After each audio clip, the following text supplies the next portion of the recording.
Assalamualaikum warahmatullahi wabarakatuh dan salam sejahtera. Jadi kita dah masuk pada bahagian keempat. Standard pembelajaran 1.13 hubungan 3 pemboleh ubah atau lebih bagi suatu ubahan tercantum. Pada buku teks muka surat 11, jadi awak buka semua buku teks muka surat 11 supaya kita dapat go through sama-sama dengan video saya ini. Jadi kita terus kepada maksud ubahan tercantum. Ubahan tercantum ialah ubahan langsung dengan keadaan satu pemboleh ubah berubah sebagai hasil darab dua atau lebih pemboleh ubah yang lain. Jadi maksudnya ubahan tercantum ni dia ubahan langsung, tapi ubahan langsung dua pemboleh ubah yang lain ataupun lebih. Kalau 3, 4, 5 itu pun boleh. Minimum dia 2. Baru dia jadi tercantum. Itu maksud dia ubahan tercantum. Jadi kita terus kepada penulisan ubahan tercantum, buku teks muka surat 12. Okey, bagi suatu ubahan tercantum, Y berubah secara tercantum dengan X kuasa M dan Z kuasa N boleh ditulis sebagai macam ini. Ini yang cantuman ini. Biasanya kalau ubahan langsung dia satu saja. Kalau ubahan tercantum dia gabungan 2 ataupun lebih ubahan langsung.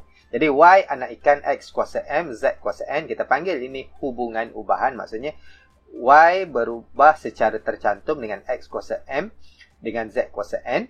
Okay? Dan apabila kita tukar kepada bentuk persamaan, anak ikan ini dah jadi K sama dengan K. Jadi Y sama dengan KX kuasa M, Z kuasa N. Dengan keadaan M 1, 2, 3, 1/2, 1/3 sama juga dengan N. Dengan K ialah pemalar sama. Ini sama. Okey, 1/2 ini ada student tanya sebelum ni, X kuasa 1/2 itu maksud dia sama juga dengan punca kuasa 2X. Kalau X kuasa 1/3 maksud dia sama juga dengan punca kuasa 3X. Okey, jadi kita terus kepada tip bestari. Y hubungan secara tercantum X dan Z ialah cantuman dua hubungan. Y berubah secara langsung dengan X dan Y berubah secara langsung dengan Z. Okey, next kita terus kepada buku teks. Yang ini kita nak belajar cara menulis hubungan ubahan tercantum. Okey, soalannya contoh 9 buku teks surat 12 lagi.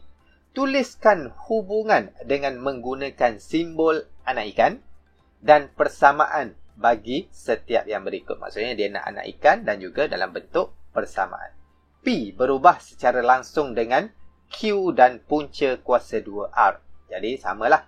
P anak ikan, Q punca kuasa 2R.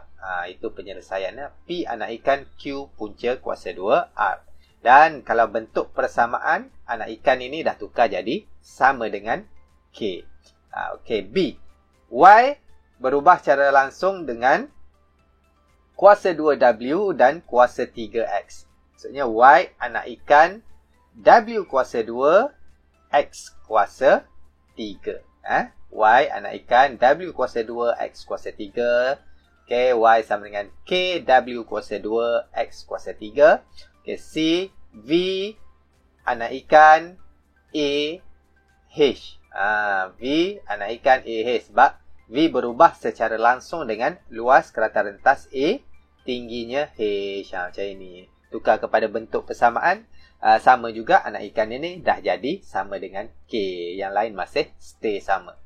Okey, dan akhir sekali W anak ikan PD kuasa 2 sebab W berubah secara langsung dengan panjang iaitu huruf P dan kuasa 2 diameter. Maksudnya P D kuasa 2. Baca betul-betul. Kuasa 2 diameter. Maksudnya D kuasa 2. Jadi dalam bentuk persamaan W sama dengan KPD kuasa 2. Itu contoh 9. Jadi senang saja anak ikan tukar kepada bentuk persamaan. Kita tukar jadi sama dengan K. Okey, next kita terus kepada contoh 10. Kita nak selesaikan permasalahan ini. Buku teks masih lagi muka surat 12. Diberi bahawa X berubah secara langsung dengan Y kuasa 2 dan Z. Ataupun kita boleh sebut X berubah secara tercantum dengan Y kuasa 2 dan Z. Okey, ungkapkan X dalam sebutan Y dan Z jika X sama dengan 6, Y sama dengan 3 dan Z sama dengan 5. Maksudnya, yang ini dia suruh ungkapkan, kita kena cari nilai K.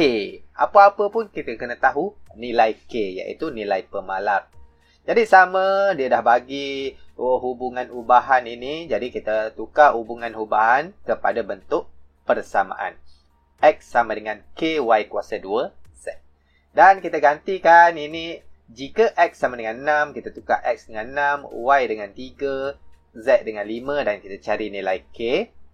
Macam ini 6, K 3 kuasa 2, darabkan juga dengan 5. Jadi nak cari nilai K, kita bahagikan 6, dibahagikan dengan 3 kuasa 2 dengan darab 5 ini. Okey, ini sama penukaran tempat saja dan kita dapat K sama dengan 2/15. Jadi, kita tengok kepada bentuk persamaan ini, kita gantikan saja K ini dengan nilai pemalarnya yang kita dapat 2/15. Jadi, ini adalah ungkapkan X dalam sebutan Y dan Z. Maksudnya, X ini sebagai perkara rumus, Y dan Z ini apa yang dia nak dalam sebutan Y dan Z. Okey, next contoh 11. Ini pun sama, tenaga keupayaan graviti E. E simbol bagi tenaga keupayaan graviti, energi lah tu. E joule, joule itu adalah unit bagi tenaga. Bagi suatu objek berubah secara langsung dengan jisimnya, iaitu M, kilogram. Pecutan graviti G, ms negatif kuasa negatif 2 ini adalah unit, dan kedudukan pada ketinggian H, meter. Okey, maksudnya E berubah secara langsung dengan jisim, graviti dan ketinggian. Maksudnya, kalau bentuk ubahan, E anak ikan M, G, H. Okey. Dan dia beri yang ini semua, dia bagi maklumat, dia suruh hubungan, dia suruh ungkapkan lah. Jadi, apa-apa pun kita kena cari nilai K. Jadi, kita tahu bentuk hubungan dia. Okey, E anak ikan MGH, sebab dia beritahu E berubah secara langsung dengan M, G dan H. Jadi, E anak ikan MGH. Tukar anak ikan jadi sama dengan K. Tukar nilai E dengan 197, M dengan 4, G dengan 9.81 dan H sama dengan 5 untuk cari nilai K. Macam ini. Dan K kita dapat nilai dia 1. Jadi, persamaan yang menghubungkan E, M, G dan H ini adalah K dia lah 1. Kita gantikan saja K dengan 1. Tetapi kita tak tulislah K1 di depan ungkapan sebutan ini. Biasalah awak belajar ungkapan algebra, kita tak tulis perkali 1 pada setiap sebutan. Okey, jadi jawapan dia E sama dengan MGH. Okey, next. Contoh 12. Buku teks muka surat 13. Okey, yang ini kita baca. 3 kuantiti S, T dan U berubah seperti yang ditunjukkan dalam jadual di sebelah.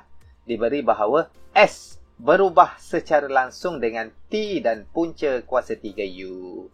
Hitungkan nilai X dan nilai Y. Jadi di sini dia ada jadual. Yang ini penuh. Yang ini tak penuh X. Yang ini Y. Jadi apa-apa pun kita kena buat ubahan dia dahulu. S anak ikan T punca kuasa 3U. Okey, S anak ikan T punca kuasa 3U dan tukar kepada bentuk persamaan S sama dengan KT punca kuasa 3U. Okey, di sini dia tak bagi nilai di sini, tapi dia bagi nilai di sini. Kita kena cari yang lengkap semua untuk kita tahu nilai K. Okay, jadi kita gantikan 6 dengan S, 0.8 dengan T dan U dengan 27. Macam ini. Dan kita cari nilai K, kita dapat 2.5, iaitu 6 dibahagikan dengan 0.8 didarabkan dengan punca kuasa 3, 27 belah bawah ini. Okey, jadi kita ungkapkan S dalam sebutan T dan U ini. Jadi kita dapat S sama dengan 2.5 T punca kuasa 3 U. Jadi di sini kita nak cari nilai X. Di sini kita nak cari nilai X apabila T sama dengan 1.2, U sama dengan 125. Kita gantikan dalam ungkapan ini, persamaan ini. Jadi kita gantikan S dengan X. S dengan X sebab dia warna hijau ini. Dan 2.5 masih lagi 2.5 sebab dia per kali. T 1.2 dan U 125, kita dapat X sama dengan 15. Okey, itu yang pertama, X. Dan nilai Y pula, apabila S sama dengan 50, T sama dengan 40, sama juga kita gantikan sahaja nilai-nilai itu ke dalam persamaan yang kita dah dapat ini. Dan 50 sama dengan 2.5 didarabkan dengan 40 punca kuasa 3Y, di mana U ini dah jadi Y. U ini dah jadi Y sebab sini Y. Okey, dan kita cari, kita dapat punca kuasa 3Y sama dengan 0.5 selepas kita buat arithmetic ini. 50 dibahagikan dengan 2.5 darab 40 ini. Dapat 0.5. Tetapi dia nak Y, bukan punca kuasa 3Y. Jadi lawan kepada punca kuasa 3 ialah kuasa 3. Jadi Y sama dengan 0.5 kuasa 3 dan kita dapat 0.125. Okey, dalam buku teks awak ada langkah alternatif di sebelah itu. Tetapi kalau melibatkan dua perkara ini, dua benda ini, saya tak sarankan awak gunakan kaedah perkadaran. Tetapi kalau dia melibatkan satu saja, satu perkara saja dia nak cari, jadi saya sarankan awak guna kaedah perkadaran. Sebab kalau awak guna juga untuk cari dua-dua kaedah perkadaran macam langkah alternatif tadi, jalan kerja dia sangat panjang berbanding dengan yang biasa ini. Okey, jadi kita recap balik. Ubahan tercantum, gabungan beberapa pemboleh ubah yang berkadar, yang berubah secara langsung. Itu ubahan tercantum. Dia sama saja dengan ubahan langsung, tetapi dia ada tambahan beberapa pemboleh ubah yang lain. Langkah dia sama. Cari nilai K, gantikan nilai untuk dapat jawapan yang dikehendaki. Okey, saya rasa sekian dahulu untuk bahagian yang keempat. Jika video ini bermanfaat, jangan lupa subscribe, like dan share kepada rakan-rakan yang lain, dan tengok bahagian yang kelima di sini pula selepas ini. Sekian, terima kasih. Wassalam.